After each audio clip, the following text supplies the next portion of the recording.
In the early 19th century, Europe is a continent in turmoil. The French Revolution has shattered old ideas about authority and order. Napoleon's armies have crossed the continent, toppling states, redrawing borders, and leaving behind both ruin and change. After Napoleon's defeat at Waterloo in 1815, the great European powers try to restore the old order, hoping to contain the ideas unleashed by the revolution. But very soon, it becomes clear that the old order can't simply be restored. The revolution and the Napoleonic Wars have left lasting scars. Monarchs have been overthrown, societies reorganized, and entire generations have lived through upheaval. The idea that authority might be questioned, even overturned, can no longer be contained. And as new social forces grow in confidence, especially the middle class, the old hierarchies no longer seem beyond challenge. This is the world we're exploring today, the one in which Romantic music takes shape. But before we go further, welcome to Orpheus's Lyre. If you've been here before, I'm very glad you've returned, and if this is your first time listening, this is the third episode in a 4-part series on the history of classical music. If you missed the earlier episodes, I'll leave the links in the description. If you find value in these stories, you can help them travel by leaving a comment, liking the video, sharing it with someone who might enjoy it, or subscribing to the channel. It genuinely helps more people discover the rich tradition we call classical music. And now, let's turn to the Romantic Age. In the 19th century, the cultural world that had long sustained musical life is shifting. Music is no longer supported mainly by courts, aristocratic patrons, or churches. For many composers and musicians, that means a loss of stability. At the same time, a growing middle class wants access to music, and this creates a new public and a new kind of opportunity. The concert hall now matters more than before. As music moves away from its old dependence on courts, composers and performers increasingly turn to a paying audience. Public concerts become more frequent, and the concert hall emerges as a central place where music is heard not as part of court ceremony or religious service, but as an event in itself. At the same time, more intimate spaces gain importance: the salon, the study, the drawing room with a piano against the wall. These are rooms in private homes where music is shared among friends rather than performed for a courtly audience. The salon might gather a small circle for conversation and music. The drawing room becomes a place where families and guests play and listen. The study is quieter, a space where music can be explored alone. These settings invite a different kind of expression, more personal, more inward. The desire for personal expression now expands rapidly, not only in music, but across the arts. Composers, along with writers, poets, and painters, become increasingly fascinated by forms of experience that don't easily submit to order or reason. They embrace emotional intensity and try to give it shape. They are drawn to memory, longing, imagination, and private emotion. They are also captivated by the beauty, power, and mystery of nature. This is, in part, a reaction to the Enlightenment, which had emphasized reason, clarity, and rationality. Now attention turns toward what is less orderly, less easily explained, and more emotionally charged. Where the Enlightenment looked back to the world of Greece and Rome, the Romantic Age rediscovers and reimagines another distant past, the Middle Ages, a world of ruins and castles of legend, faith, and imagination. For composers of the classical era, musical forms were built around symmetry and elegance. Personal feeling was important, but it was usually shaped and contained within a clear sense of balance and order. Now, in the emerging Romantic period, that begins to change. And if bringing this inner world of feeling to the center means bending the old classical symmetry, loosening its balance and restraint, so be it. This doesn't mean that Romantic composers abandon clarity, proportion, or formal control altogether, but they place new weight on aspects of experience that the classical age had held more tightly in check. The intensely personal, the fleeting, the irrational.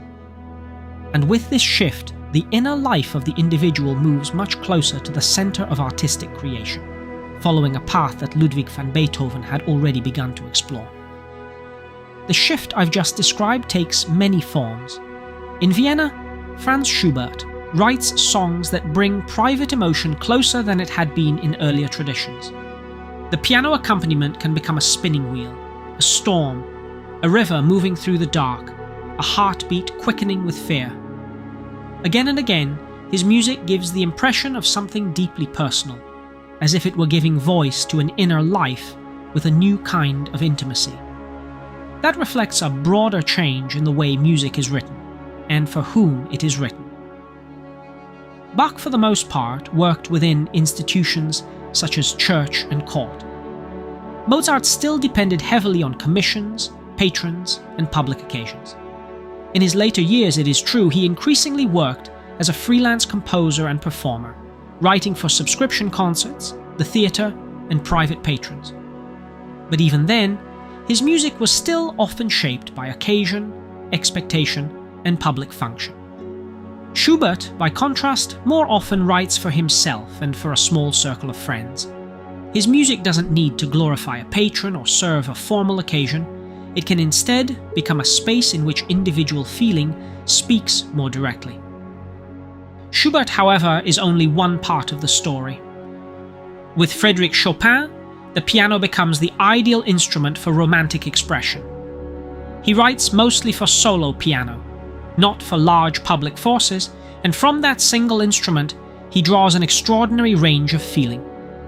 A short prelude, a nocturne, a mazurka, or a polonaise can suggest hesitation, tenderness, melancholy, agitation, even pride. These are often small pieces, but they are emotionally concentrated. Chopin shows that music doesn't need great size to have great depth. In his hands, the piano can speak with a voice at once intimate, refined, and intensely personal. Robert Schumann brings something more restless and unstable. In his music, one idea can give way very quickly to another. A lyrical phrase may suddenly break off, a burst of energy may dissolve into hesitation, and a moment of tenderness can turn unexpectedly inward or agitated. Even in his quieter music, the mood often shifts quickly. That kind of music is inseparable from a new understanding of the composer. In the Romantic Age, the composer is increasingly seen not as a skilled servant or craftsman working on command, but as an inspired artist, capable of giving form to the hidden depths of the self. What is remarkable is how quickly this change takes place. Only a few decades earlier, Haydn could still dine with the servants, dressed as one of them. Now, composers occupy a very different place in the cultural imagination.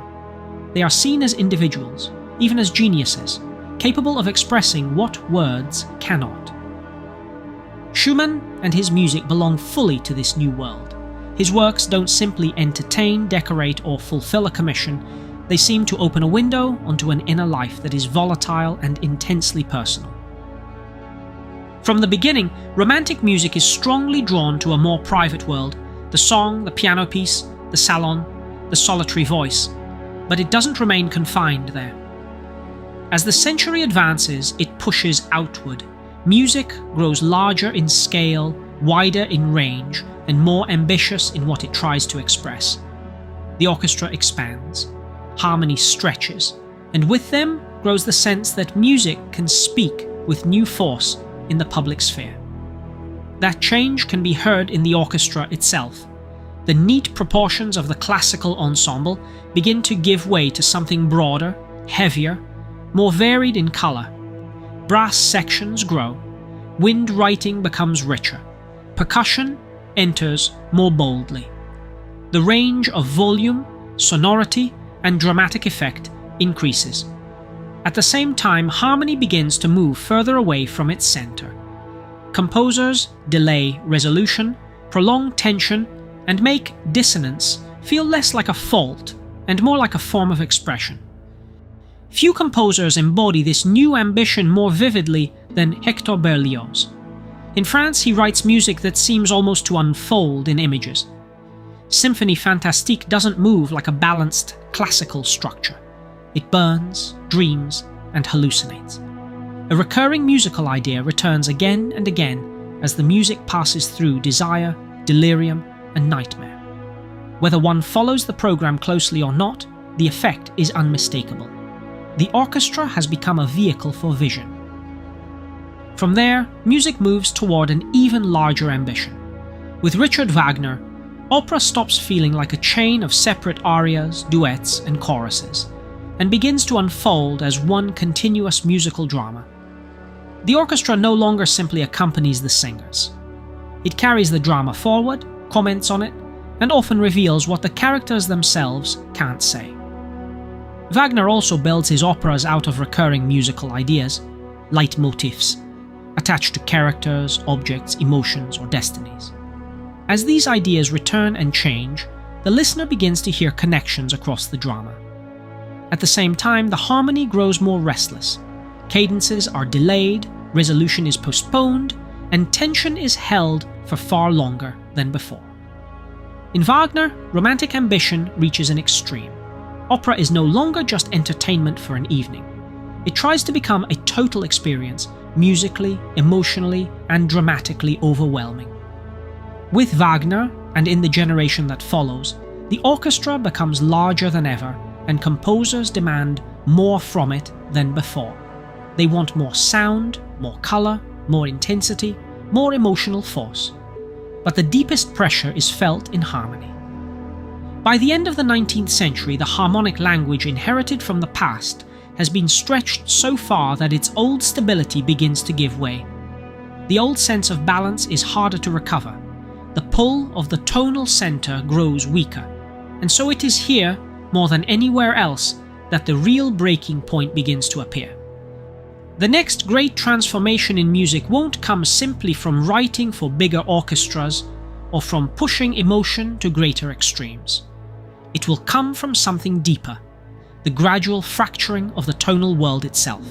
And that is where we will go in the next episode, as we turn to the 20th century, beginning with Gustav Mahler, who in many respects stands at the threshold between Romanticism and the modern age.